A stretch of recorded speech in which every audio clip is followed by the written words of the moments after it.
Abra comigo a sua Bíblia, por favor, em Gálatas capítulo 2. Livro de Gálatas, capítulo de número 2. Gálatas 2, a partir do versículo de número 1. Eu quero conversar com você nessa noite sobre o seguinte tema. Nós vamos ler o texto, mas eu já quero falar para você qual é o título da nossa conversa. Eu quero conversar com você sobre a importância da disciplina para a igreja. A importância da disciplina para a igreja. Gálatas capítulo 2, a partir do versículo 1, diz assim: 14 anos depois, subi novamente para Jerusalém, dessa vez com Barnabé, levando também Tito comigo. Fui para lá por causa de uma revelação. Quem está falando aqui é o apóstolo Paulo, e expus diante deles o evangelho que eu prego entre os gentios, fazendo-o, porém, em particular, aos que pareciam mais influentes, para não correr o risco, ou para não correr ou ter corrido inutilmente. Mas nem mesmo Tito, que estava comigo, foi obrigado a circuncidar-se, apesar de ser grego.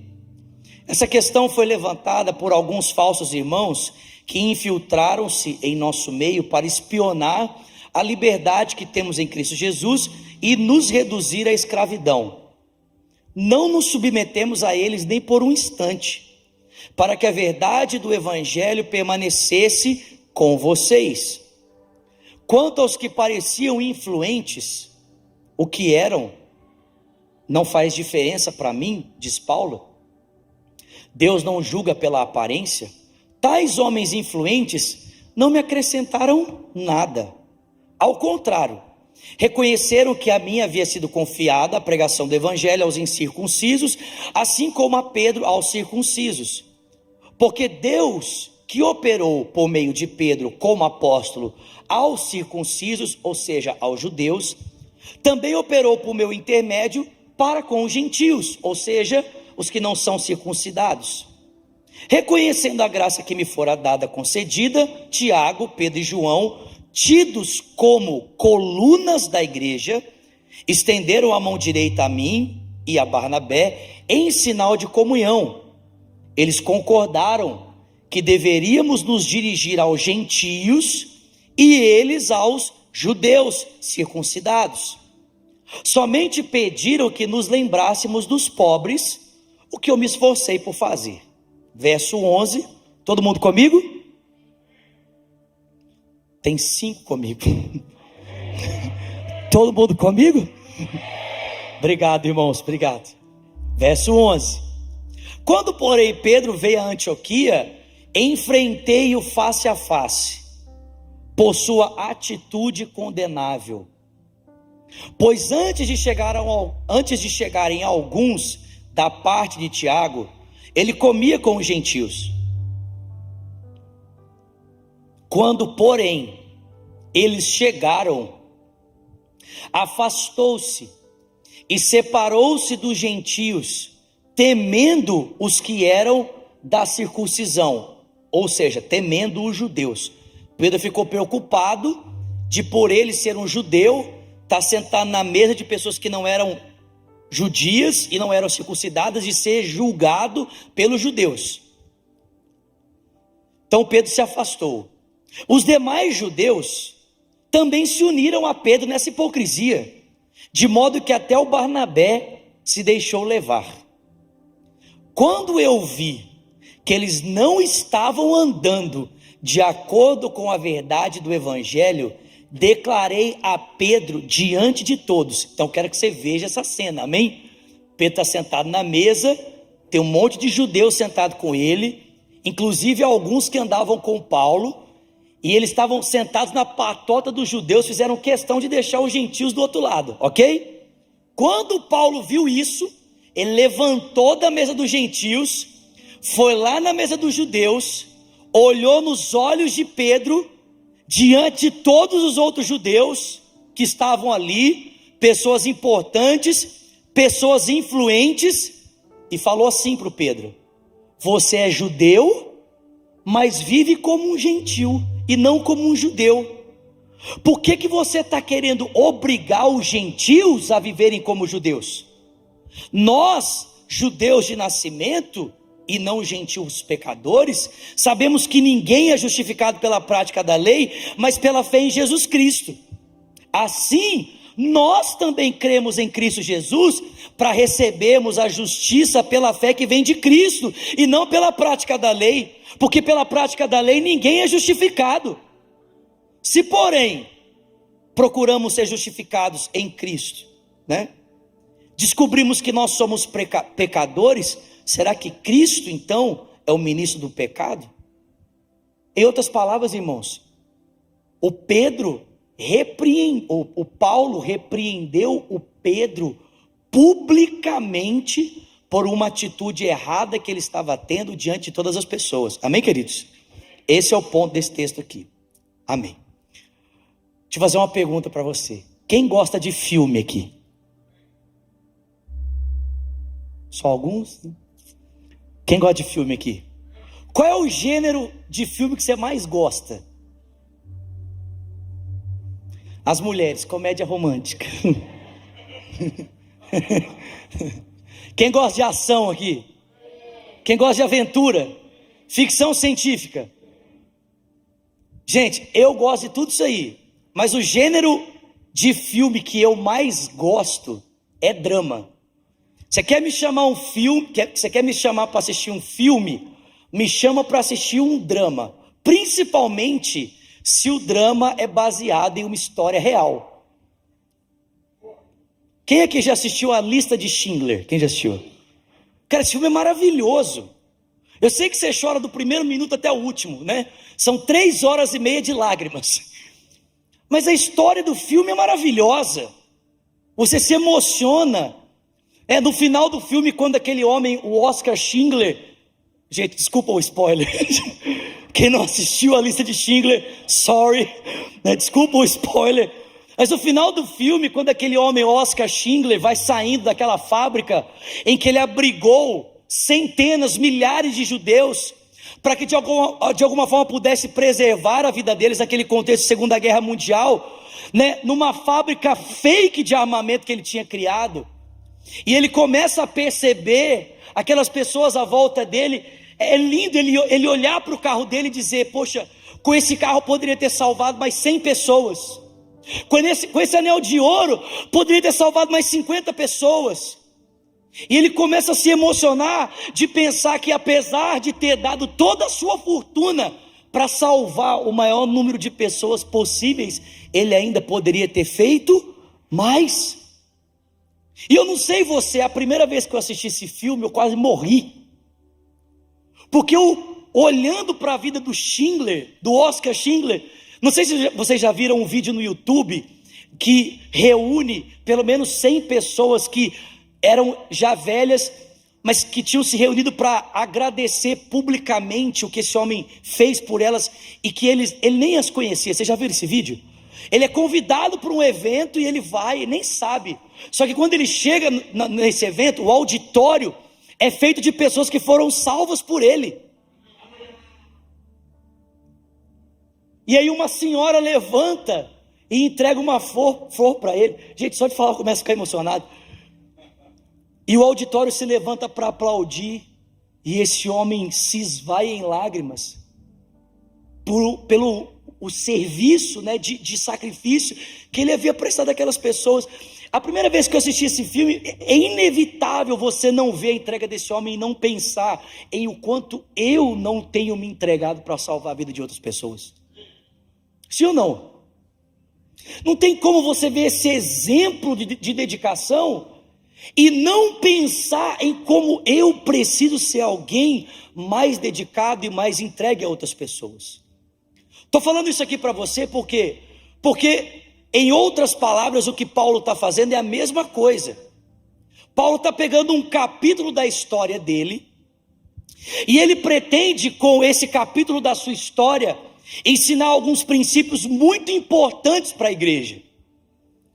E o primeiro princípio que Paulo pretende ensinar, e eu não vou entrar nele aqui essa noite, nós já falamos um pouco sobre isso a semana passada, é que a vida agora do povo de Deus não se estrutura mais em torno de regras, mandamentos ou a cultura de um modelo judaico.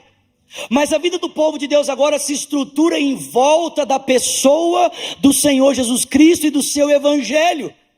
Nós não vivemos mais em função de um conjunto de regras, mas em função de um relacionamento. Alguém pode dar glória a Deus por isso? O que norteia a nossa vida é o relacionamento que nós temos com Jesus Cristo. Esse é o primeiro ponto que Paulo deseja ilustrar aqui com essa história que nós acabamos de ler. O segundo ponto que Paulo deseja ilustrar aqui, e que é muito forte nessa carta de Paulo aos Gálatas, é sobre a importância do seu ministério, a importância do seu apostolado. Por quê? Porque algumas pessoas, a fim de tentar invalidar a mensagem que Paulo pregava, estavam desmerecendo a sua vida. Se tem uma maneira que a gente encontra, às vezes, de desonrar o que alguém está falando, é quando você encontra uma falha no caráter dessa pessoa, ou na vida dela. Então, exemplo, vou imaginar que você conhece uma pessoa que está falando sobre ser fiel, ser leal, mas que ele trai a esposa. Você vira para o lado e fala assim: muito bonito o discurso, só faltava ele praticar, porque eu sei que ele é um adúltero. Sim ou não? A vida pode comprometer o discurso. Irmãos, Paulo era alguém chamado por Deus para pregar o evangelho, e as pessoas que não estavam confortáveis com a mensagem que Paulo pregava, tentavam de alguma forma encontrar na vida dele algo que elas pudessem apontar para tirar sua autoridade e automaticamente invalidar o evangelho. Por isso é que Paulo vai dizer que a autoridade que ele tem é a mesma de Pedro, é a mesma dos demais apóstolos. Aliás, ele vai dizer que no seu relacionamento com os apóstolos, eles nem acrescentaram nada para ele. O evangelho que ele prega não aprendeu deles.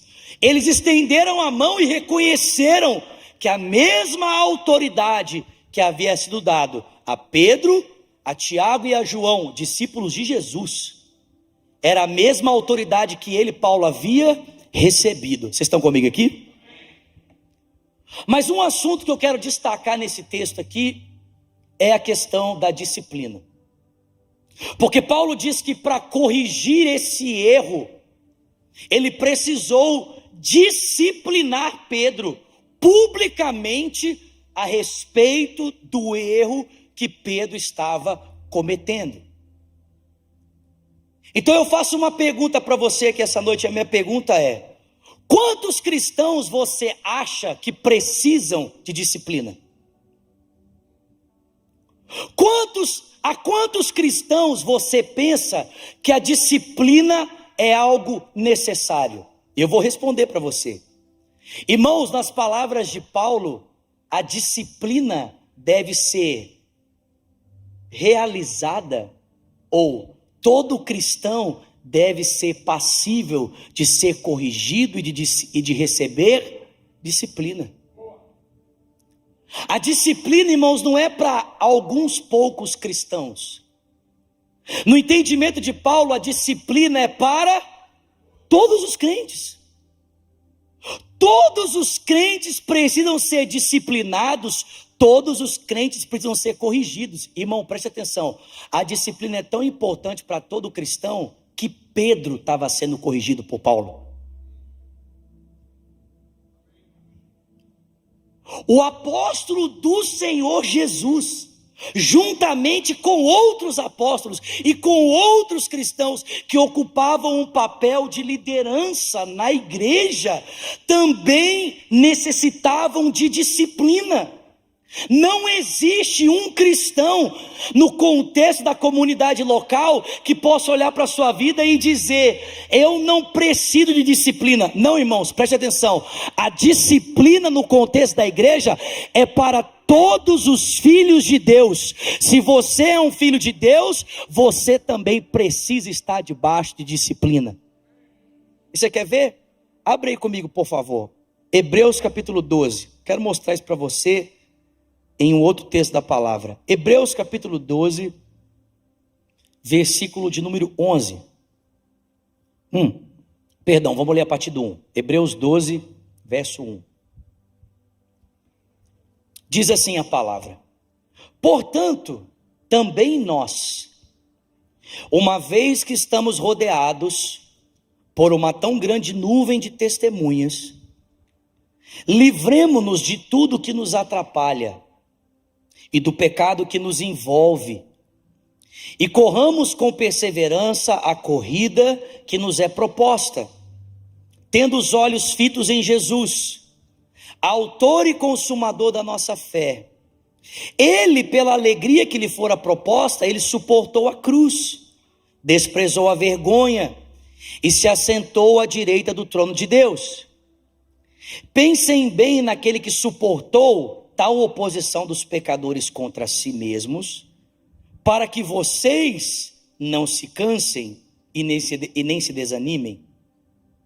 Na luta contra o pecado, vocês ainda não resistiram até o ponto de derramar o próprio sangue. Vocês se esqueceram da palavra de ânimo que ele dirige a vocês como filhos. Preste atenção. Meu filho, não despreze a disciplina do Senhor. Não se magoe com a sua repreensão, porque o Senhor disciplina aquele a quem ama e castiga todo aquele a quem recebe como filho. Suportem as dificuldades por causa da sua fé, recebendo-as como uma disciplina, porque Deus te trata como um filho. Ora, qual é o filho que não é disciplinado pelo seu pai? Se vocês não são disciplinados, preste atenção nisso, e a disciplina é para todos os filhos, então vocês não são filhos legítimos, mas sim ilegítimos.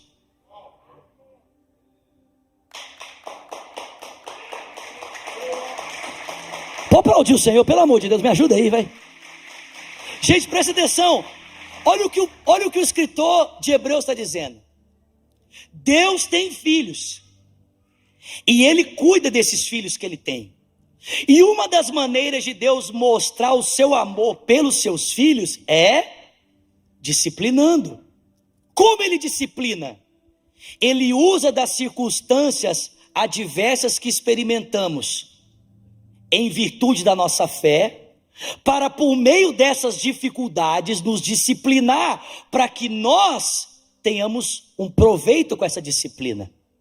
Aí o escritor dos Hebreus diz: se você diz que é o seu pai, mas você não aceita ser disciplinado por Deus, ou se você diz que é o seu pai, mas não quer participar da disciplina de Deus, então tem um problema. Então você, na verdade, não é um filho legítimo. Você é um filho ilegítimo. Porque os filhos de Deus são disciplinados por Deus. Tem alguém comigo aqui? Vamos continuar lendo. Olha isso aqui. Verso 9. Além disso, tínhamos pais humanos que nos disciplinavam. Nós os respeitávamos.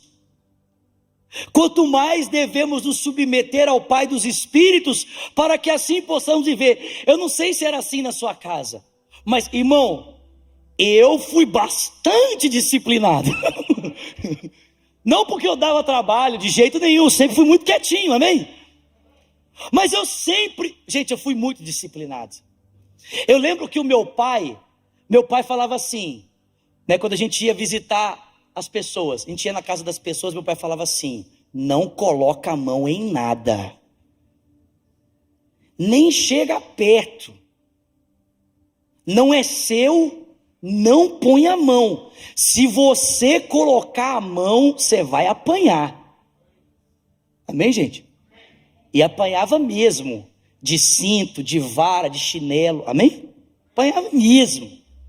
Aliás, meus pais tinham o hábito de orar no monte. Toda vez que meu pai e a mãe oravam no monte, eles voltavam com arsenal para casa.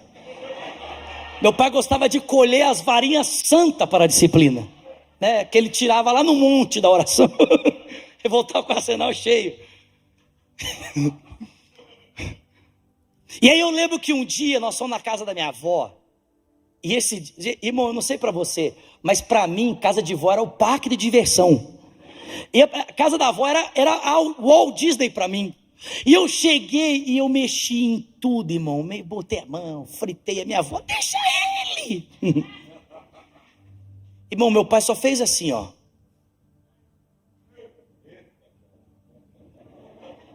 Quem entendeu aqui? Ele só fez assim.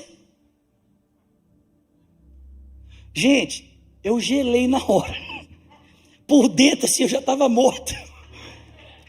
Quando a gente chegou em casa, não tinha portão elétrico, eu pedi a chave. Eu desci correndo, eu abri o portão, abri a porta, entrei correndo, coloquei 3 blusas de frio, 4 calças, uma em cima da outra assim, e falei, pode vir que eu estou preparado. Quando meu pai entrou, meu pai falou assim, pode tirar tudo, só de raiva você vai apanhar pelado. Os nossos pais nos disciplinavam por aquilo que eles achavam que era melhor. Olha o que ele diz no verso 10. Mas Deus nos disciplina para o nosso bem, para que participemos da sua santidade. Verso 11, nenhuma disciplina parece ser motivo de alegria no momento, mas sim de tristeza. Mais tarde, porém, ela produz fruto de justiça e paz para aqueles que por ela foram exercitados. Portanto, fortaleçam as mãos enfraquecidas e os joelhos vacilantes, façam caminhos retos para os seus pés, para que o manco não se desvie, antes ele seja curado. Alguém pode dar glória a Deus por isso aqui essa noite? Quantos cristãos devem ser disciplinados? Todos. Se você é um cristão, se você é um filho de Deus, você também deve estar debaixo de disciplina. Não importa se você ocupa um cargo importante ou se você nem ocupa cargo nenhum. Não importa se você tem uma posição de autoridade ou posição nenhuma. A disciplina é para todos os filhos. Porque preste atenção, a disciplina não tem a ver com a posição que você ocupa. A disciplina tem a ver com o fato de você ser um filho de Deus. Então a outra pergunta é, Zulato, se todos os filhos são passíveis de disciplina, quando eles devem ser disciplinados? E Paulo diz, sabe quando um filho de Deus deve ser disciplinado? Quando ele tiver algum tipo de comportamento na vida dele que vai contra o evangelho de Jesus. Quando eu e você temos alguma prática na nossa vida e de alguma forma essa prática compromete o evangelho de Jesus, esse comportamento precisa ser corrigido. Exemplo, Pedro se levantando da mesa dos gentios para comer só com os judeus, era um comportamento que ia contra o evangelho. Paulo diz sim, e por isso ele merece ser corrigido. Um cristão que se recusa a liberar perdão para um outro cristão, prefere em um conflito a amargura, a distância, prefere vocês entenderam? Indiferença do que o perdão. Esse cristão precisa ser disciplinado. Um cristão que sabe que tem comportamentos que ferem o relacionamento dele com Jesus, esse cristão precisa ser corrigido, ele precisa ser disciplinado. Às vezes nós perguntamos, Zulato, Por que hoje em dia nós não vemos mais tantos milagres, tantas coisas acontecendo na igreja, como aconteciam antigamente? E eu vou propor uma resposta para você nessa noite. Talvez eu esteja certo na minha forma de analisar a razão do porquê nós não vemos tanta manifestação do poder de Deus naquele tempo, né, e não vemos hoje. E a minha resposta é a seguinte: é porque nós não temos mais temor como eles tinham. Falta temor no nosso meio, irmãos. Falta reverência pela presença de Deus. O fato de nós estarmos nos tornando, entre aspas, conivente com o pecado uns dos outros, faz com que a presença do Espírito Santo se afaste de nós. Deus não tem prazer no pecado, Ele não compactua com o pecado. E a bem da verdade é que quando um cristão não é corrigido na sua vida de pecado, ele tem a sensação de que ele pode continuar praticando aquele comportamento sem sofrer qualquer tipo de punição ou qualquer tipo de disciplina. Mas quando um irmão zeloso se aproxima dessa pessoa e diz para ele: meu irmão, você precisa parar, porque isso está errado, isso restaura o temor do Senhor no coração daquele irmão, a santidade na vida da igreja e a liberdade para a ação do Espírito Santo.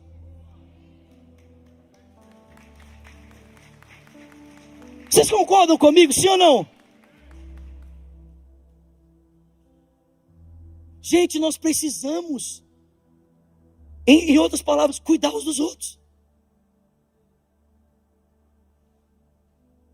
Só que hoje em dia, um outro problema que a gente tem é que ao invés do pecado do meu irmão, né, a falha do meu irmão se tornar o meu instrumento de missão, ou seja, vamos imaginar que o pastor Marcelo me vê falhando em alguma coisa em relação ao evangelho. Ele me vê, né, de repente não conversando com o irmão ou não perdoando um irmão. E ele me vê fazendo isso. Só que o pastor Marcelo nunca faria isso. Só que ao invés de ele pegar e transformar a minha falha num objetivo de disciplina, correção para restaurar o temor, a santidade e a ação do Espírito, ele decide transformar isso em fofoca. Ele decide transformar a minha falha num pretexto para disseminar mais contenda, mais discórdia, mais confusão no seio da igreja. E aí o pastor Marcelo pega a minha falha, vai lá no Denis e fala assim: ó, Denis, assim, eu quero te contar um negócio, mas assim, não é porque eu estou falando mal do Zulato, não. É só para a gente orar, sabe? Cara, você não sabe o que eu descobri. O Zulato não está conversando com a Renata. Zulato, os dois tiveram um atrito. Você não acredita, o Zulato falou até palavrão, você acredita? E estão lá na igreja trabalhando junto, aparentemente, tudo lindo, né? Mas lá dentro, estão tudo se pegando. Aí o Denis pega esse comentário do pastor Marcelo, vai para casa. Chega lá, Sara, você não acredita? Pastor Marcelo me contou um negócio hoje tão triste.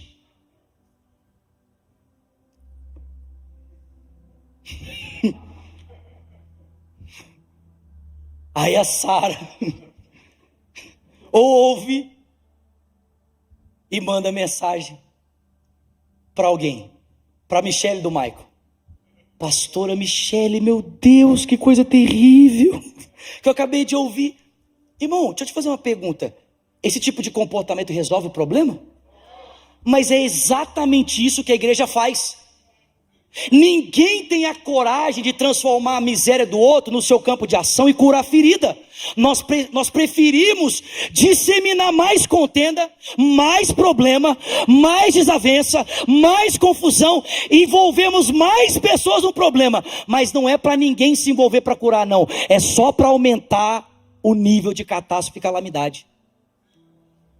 Nós deveríamos estarmos nos envolvendo com o problema, não com o intuito de ficar, joga lenha, mais álcool e fogo, vamos fazer, uhul. Só faltava os irmãos juntar em volta de mim da Renata, ficar assim, briga, briga, briga, briga, briga, briga, briga. Irmãos, nós deveríamos estar curando uns aos outros, sarando uns aos outros, cuidando uns dos outros. Aí você pode falar assim, Zulato, mas nem todo mundo é aberto para ser repreendido.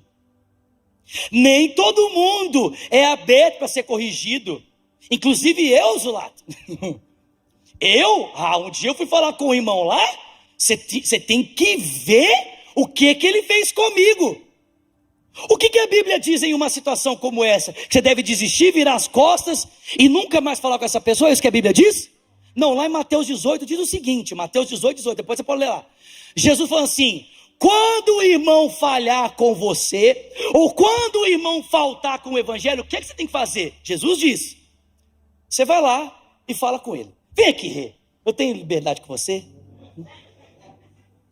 Pode vir, vem cá.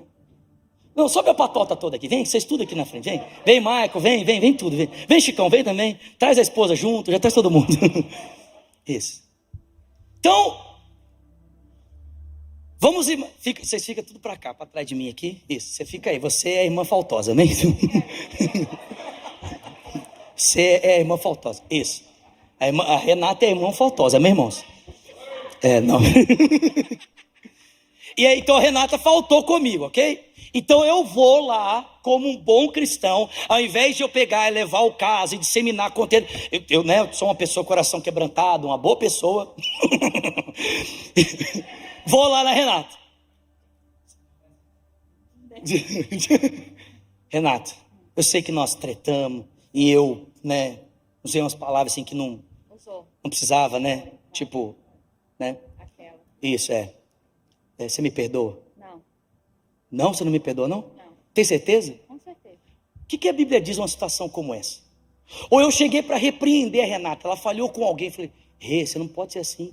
E aí ela não muda, coração duro, coração de pedra, né? O que a Bíblia diz para eu fazer? A Bíblia diz que eu tenho que pegar e chamar mais uma pessoa. Aí eu vou lá, Sara. Eu fui lá, tentei consertar com a Renata, falei com ela que ela estava errada, mas ela não me ouve. Você não quer me ajudar? Vou. Então vamos lá, então. Bora. Aí eu vou com a Sara. Renata, Renata. presta atenção. Nós estamos eu aqui, eu e a Sara.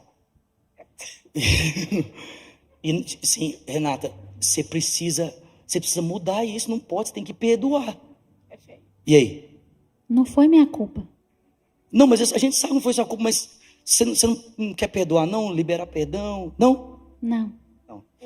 Então, a Renata ainda não quer. O que a Bíblia diz? Eu tenho que pegar mais um.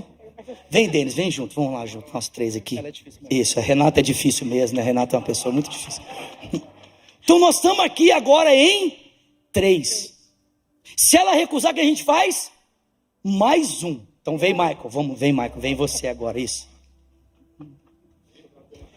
Irmão, sabe o que isso mostra? Sabe o que isso mostra? Isso mostra que a minha intenção com todo esse processo não é expor, não é envergonhar, não é tentar de alguma forma, jogar na cara não, a minha intenção com todo esse movimento é restaurar um irmão que está ferido, é restaurar um irmão que está errado, é trazê-lo de volta. Esse é o meu coração. E eu estou disposto para que isso aconteça, a envolver mais pessoas. Só que a Renata, muito coração duro, difícil, muito difícil. Não quer, já tem 4 pessoas aqui. Sabe o que a Bíblia diz? Vira as costas e esquece dela. É isso que ela diz? Ela fala, chama a igreja. Então vem a igreja toda, vem. Então vem pastor Marcelo, vem cá, pastor. Chega aqui. Vamos, a igreja toda aqui. As esposas podem vir também, vem Fabiana, vem. Todo mundo. E aí, nós somos a igreja em volta da Renata, gritando para ela, perdoa.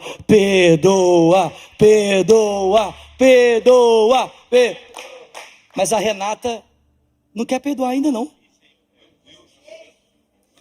Aí o que a igreja faz? Aí a igreja vira as costas para Renato e fala assim: miserável. É isso que a Bíblia diz? A Bíblia diz que nós devemos tratá-la agora como um gentil ou um publicano. Presta atenção. O que é um gentil ou um publicano? Gente, o gentil e o publicano na época de Jesus era o alvo do amor de Jesus. A gente lê esse texto e acha que quando Jesus fala assim, trata como gentil e publicano, é tipo assim, despreza, distrata, vira as costas, ignora a existência. Não, esse irmão está se recusando a perdoar, a andar em amor e a consertar a sua vida.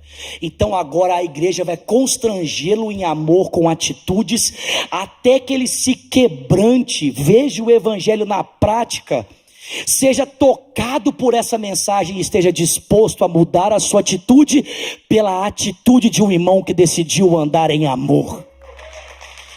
Alguém pode dar um glória a Deus por isso, pelo amor de Deus? Irmãos, é isso que nós precisamos fazer. A gente vê um irmão faltoso, a gente vê às vezes um irmão em falta, ou alguém falha com a gente vira as costas para a pessoa, se recusa a perdoar a pessoa, se recusa a conversar, ou vem alguém falhando, a gente aponta o dedo, julga, quer constranger, quer apontar, quer disseminar a história para todo mundo. Mas irmãos, esse não é o envolvimento que nós deveríamos ter com uma pessoa em falta. O envolvimento que um cristão deveria ter diante de um irmão em falta, seja com ele ou com uma outra pessoa, é se colocar à disposição para levar esse irmão até a sua vida transformada, mesmo que para isso eu tenha que envolver 1, 2, 3, 4, 5, a igreja. O meu compromisso é que esse irmão seja curado, o temor seja restaurado e o espírito volte a ter liberdade para agir no seio da igreja e no coração daquele irmão. Alguém pode dar glória a Deus por isso, pelo amor de Deus? Vamos aplaudir aqui o pessoal, podem. Vamos aplaudir forte, por favor. Podem sentar, gente, muito obrigado. Agora a Renata diz que perdoa, viu, irmãos? Agora, depois de todo esse investimento,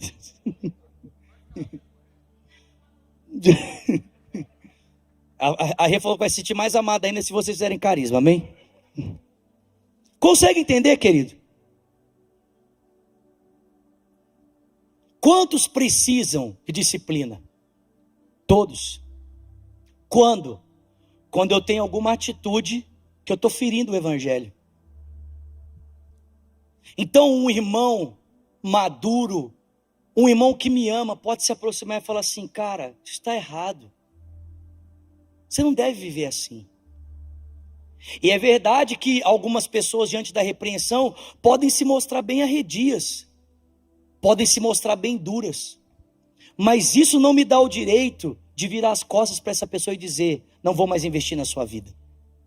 Pelo contrário, quando eu encontro o irmão arredio, endurecido, a intensidade do meu amor por ele precisa crescer, precisa haver mais investimento.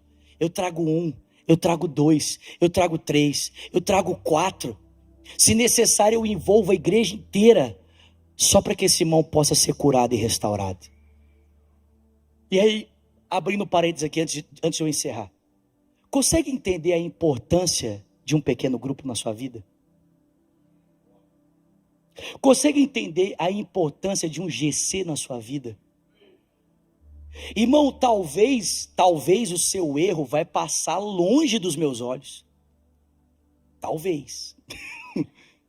É porque a gente segue o pessoal na rede social aqui, a gente descobre cada coisa. Mas nós vamos para cima, amém? Das pessoas, é claro. Para cima, Lagoinha, literalmente. A gente chama, a gente conversa. Só que, irmão, desculpa, eu gostaria, mas infelizmente eu não consigo ter olhos para cuidar da vida de todos vocês. Nenhum dos pastores consegue. Irmão, ainda que a gente ficasse 24 horas por dia só ligando para cada membro da igreja, nós não conseguiríamos cuidar de todos vocês. Mas, irmão, você pode até não conseguir ser cuidado por um pastor individualmente, mas nós temos GC para cuidar de todo mundo aqui. E o seu erro pode até passar desapercebido dos olhos do pastor, mas nunca vai passar desapercebido dos olhos do seu líder se você estiver conectado a um GC. Porque o seu líder vai estar lá acompanhando você, de olho em você. Gente, a minha vida é resultado disso aqui que eu estou pregando para você. Eu só estou aqui hoje porque eu fui muito disciplinado. Eu vou contar uma experiência pessoal aqui, eu quero encerrar esse tempo com vocês. Eu lembro alguns anos atrás, Deus me deu a graça de ser acompanhado por muitos pastores. Mas um dos pastores que me acompanhou, chama-se Richard Guerra. E alguns anos atrás, ele me acompanhando e orando pela minha vida. E o Senhor começou a falar com ele: Richard, o Zulato não está bem. Richard, cuidado com o Zulato. Richard. E aí, ele meio sem entender, falou assim: Deus, mas ele não fala nada, ele não abre a vida dele. O que está acontecendo? E aí o Espírito Santo falou com ele assim: entrega um livro para ele, manda ele ler. Olha o livro que ele me mandou ler. Ele entregou um livro assim para mim, que chama assim, ó, Líderes à Beira do Abismo. Irmãos, texto, livro bem sugestivo, né? Sim ou não? Imagina, alguém chega no seu aniversário assim: olha, estava orando por você e senti tão forte dar esse presente. Aí você abre assim, está o livro, Líderes à Beira do Abismo. Não, eu engasguei na hora. Olhei para ele e falei assim: cara, o que você está pensando? Aí ele: não, cara, tipo assim, gente, eu era muito arredio assim. Hoje eu já melhorei um pouco. Mas, mas, cara, o que você está pensando? Ele: mano, eu só estava orando por você e o Espírito Santo mandou te entregar. Tipo, se você quiser, você lê. Irmão, eu peguei o livro, eu coloquei lá na prateleira que eu tinha. Falei: vou ler esse livro. Não, que desgraça. E deixei o livro lá. Passou-se mais ou menos 1 mês e meio. E eu mexendo na minha estante de livro, vi o livro lá. Vou ler esse livro, sabe o que é? Daqui a pouco o Richard vai acabar me cobrando se eu li o livro, se eu não li o livro. Então vou ler. Comecei a ler o livro. Um livro pequenininho. No primeiro capítulo, eu comecei a suspeitar que eu podia estar na beira do abismo.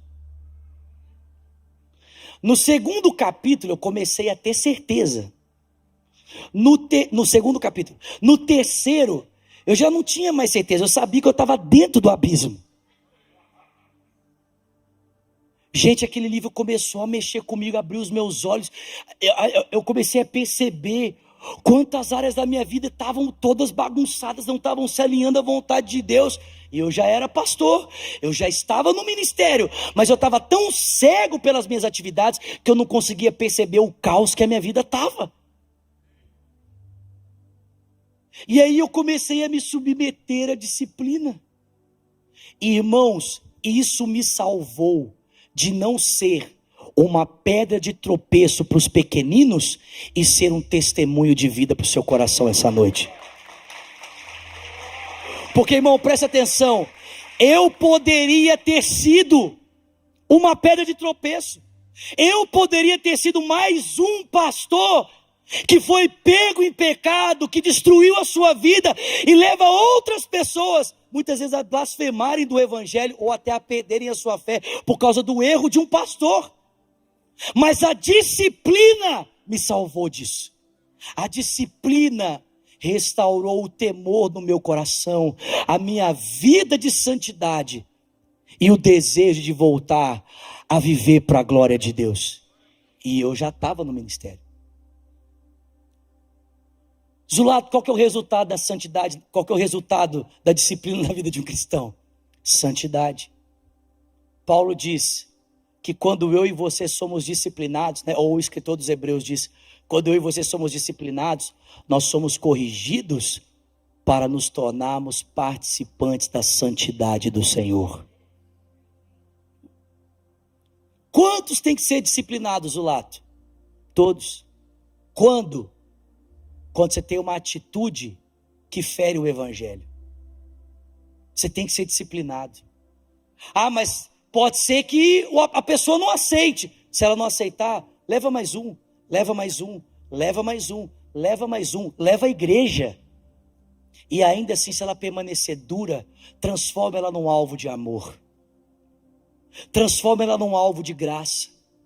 Dobre os joelhos, ore por essa pessoa.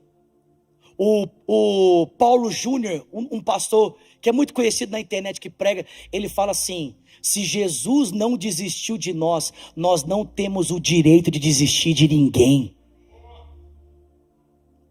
Ele fala o seguinte: até que você passe uma madrugada inteira chorando pela vida dessa pessoa, você não tem o direito de virar as costas para ela.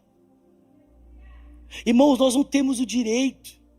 Eu venho de uma família restaurada. Se eu contasse meu testemunho para você aqui, eu venho de uma família restaurada. Eu venho de um lar que eu vi uma mãe pagar um preço alto para ver a sua família restaurada, que não virou as costas, mesmo num contexto muito turbulento, muito atribulado. Por quê?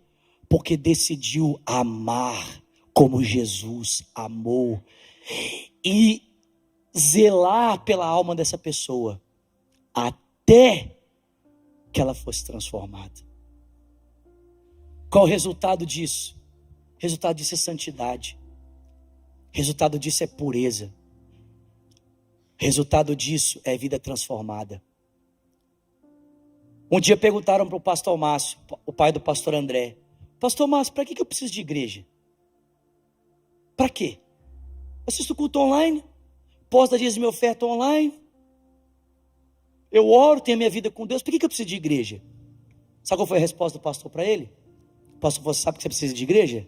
Porque você precisa de disciplina.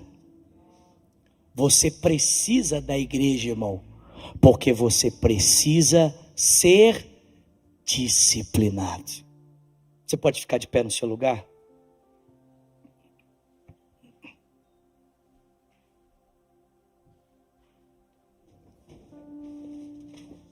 Minha fome não cessou, minha sede não se saciou. Se o mundo acostumou, desesperado estou. Fascinado sou, incansável sou. Quanto mais te tenho em mim, mas quero provar do seu amor,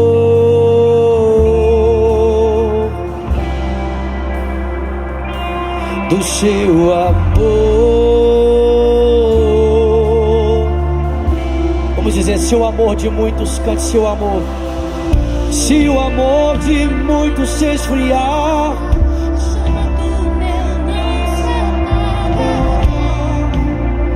permanecerá para sempre. Se o amor de muitos se esfriar, a chama do meu não se apagará. Permanecerá para sempre. Se o amor de muitos se esfriar, a chama do meu permanecerá para sempre. E se o amor de muitos se esfriar, a chama do meu não se apagará. Permanecerá. Diga: o fogo arderá continuamente no altar, não se apagará. O fogo arderá continuamente no altar, não se apaga. E se o amor de muitos se esfriar, a chama do meu permanecerá para sempre. Se o amor de muitos se esfriar, a chama do meu permanecerá. O fogo arderá continuamente no altar, não se apagará.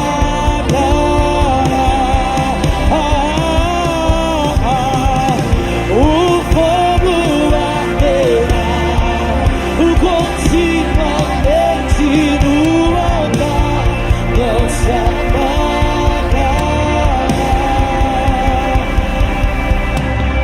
Pai, nós oramos nessa noite, queremos ser disciplinados pelo Senhor.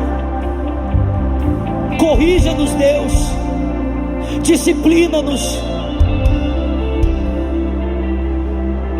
Use pessoas com mais maturidade que nós, que não tem errado nas áreas que nós temos errado, para nos apontar o caminho. Dá-nos um coração humilde para ouvir a repreensão e aceitarmos, Senhor. Pai, que nós possamos lembrar que todas as pessoas que nos elogiam falam apenas de caminhos, de acertos que nós já conquistamos. Que a gente possa lembrar que as pessoas que nos aplaudem pelo bem que já fizemos, mas que aqueles que nos corrigem nos apontam um caminho que ainda não andamos. Que as pessoas que nos disciplinam nos apontam lugares que ainda não alcançamos. Que nós possamos ver amor na correção, zelo, carinho, cuidado, apreço, e possamos lembrar que por meio da disciplina o Senhor restaura o temor. E quando o Senhor restaura o temor em nós e a santidade, o Teu Espírito encontra liberdade no nosso meio e em cada um de nós, para agir e fazer a Sua obra. Faça isso, Senhor, em cada casa, em cada família. Eu oro por pais que estão lidando com filhos rebeldes, filhos de coração endurecido, filhos que se recusam à disciplina e que trazem sobre si tantos males por isso. Eu oro, Senhor, para que corações sejam quebrados. Eu oro para que o Espírito do Senhor traga reconciliação do coração aos pais, aos filhos, e dos filhos aos pais. Eu oro, Senhor, por casamentos em que a palavra de correção se tornou em palavra de acusação, em casamentos em que a disciplina se tornou um pretexto para a briga, para a discórdia, para a confusão, por lares em que a esposa não tem acesso ao coração do marido, em que o marido não tem acesso ao coração da esposa, a discussão, a discórdia, e nunca há melhora, porque não se abrem um para o outro, não permitem a palavra de conserto.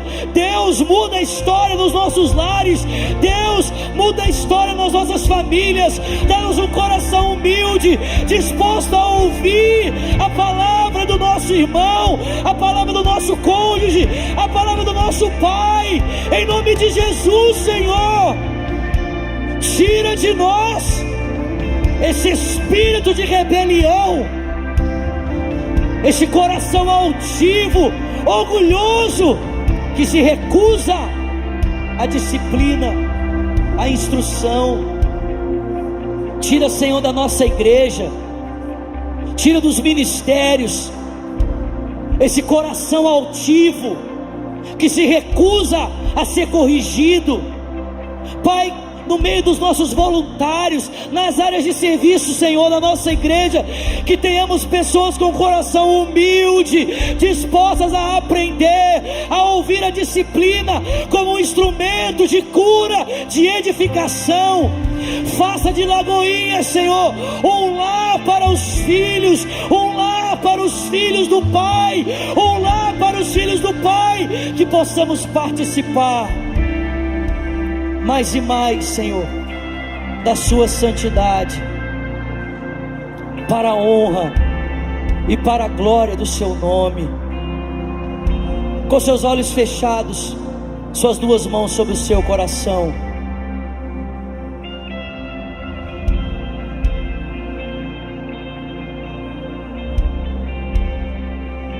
Ore comigo nessa noite dizendo: Senhor Jesus, nessa noite eu abro o meu coração.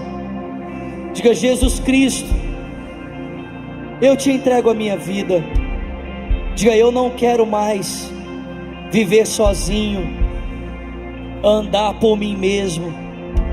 Diga: Jesus, seja o meu Senhor, seja o meu Salvador. Diga: Jesus, corrija a minha vida. Diga: Jesus, corrija o meu coração, corrija as minhas palavras, minhas atitudes. Diga: eu te dou, Jesus, espaço para mudar a minha história. Eu reconheço que preciso, sou um pecador. Ore também dizendo: e eu, Jesus, que um dia andei nos teus caminhos, mas eu me desviei.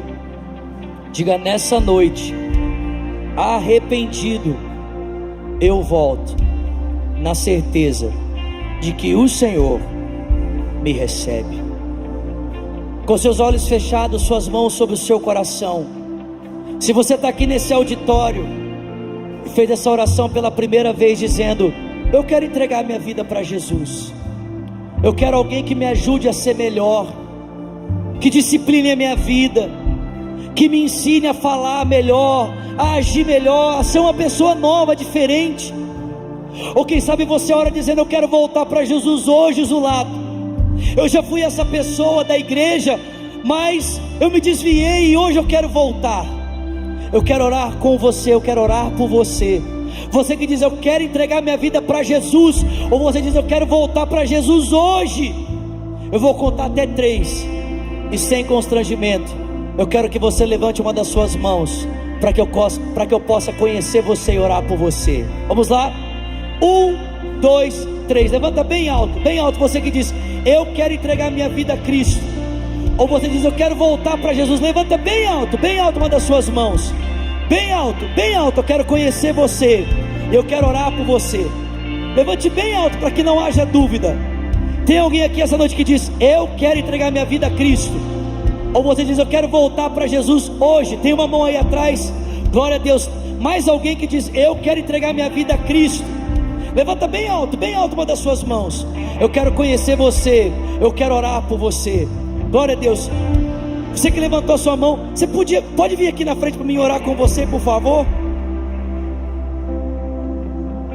Vem cá, isso, vamos aplaudir ele, por favor. O Murilo está vindo com ele. Vira para essa pessoa que está pertinho de você.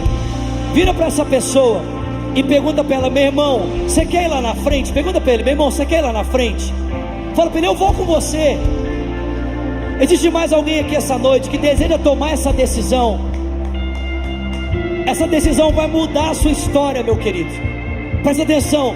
Eu não estou pedindo para você entregar a sua vida para um pastor, para uma igreja, para uma religião. Pastor não salva ninguém, igreja não salva ninguém, religião não salva ninguém. Quem salva é Jesus.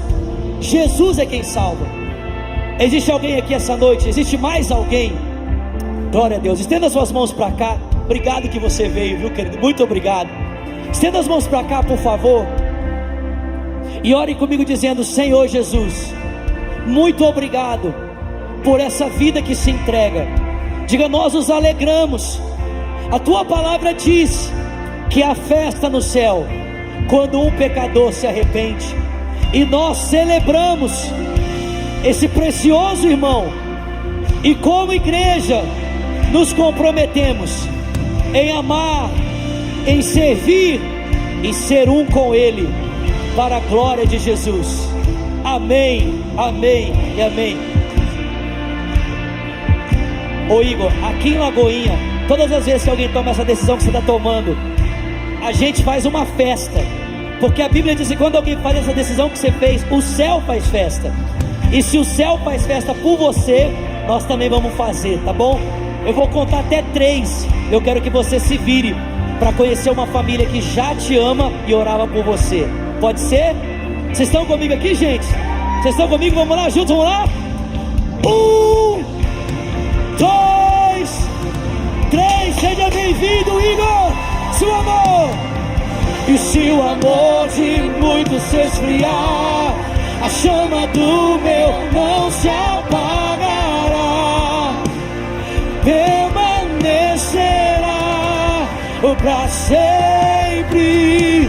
E se o amor de muitos se esfriar, a chama do meu não se apagará, permanecerá. O fogo, pede o fogo. O fogo arderá continuamente no altar, não se apagará. Oh, oh, oh, oh.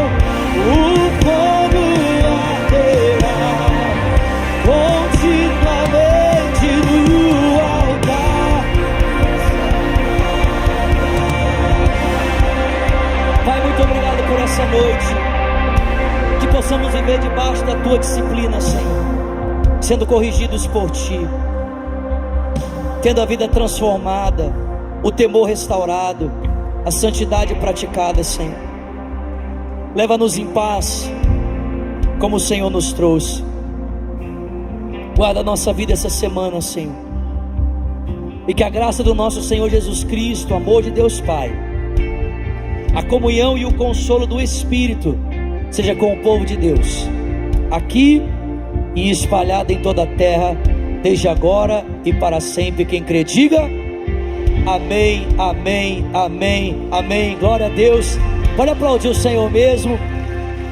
Terça-feira, 10 horas da manhã, temos o nosso culto Hope aqui. Quarta-feira, às 8 horas, o culto Fé. Sexta-feira, 8h30, Hype. Sábado, às 8 horas, o Rocket. E domingo, os nossos 3 cultos.